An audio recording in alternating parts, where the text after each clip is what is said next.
नमस्कार, संत गौरव काका समाचार न्यूज चॅनलमध्ये आपलं स्वागत आहे. की आज आपण गोरेवाडी चाललो की 12 जिल्हा परिषद व 100पेक्षा अधिक पंचायत समितीचं मतदान आज होत आहे. तर आज आपण धाराशिव तालुक्यातील सब जिल्हा परिषद गटात गोरेवाडी या गावी आलो. तर आता जवळपास आपण जर बघितलं तर आता टाईम झालेला आहे 3:39. तर सरासरी 3:35पर्यंत गोरेवाडी येथील आकडा जर पाहिला तर 1053 पैकी 462 मतदान झालेले आहे. तर 48% ही आत्तापर्यंतची आकडेवारी आहे.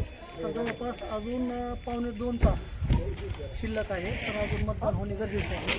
तर मी सर्वांना आवाहन करतो की लोकशाही मतदान करा, कुणालाही करा, मात्र आपला हक्क बजावून सोडा की योग्य उमेदवार निवडून. तर कॅमेरामन रणजितसह संपादक संतोष गोरेवाडी. धन्यवाद.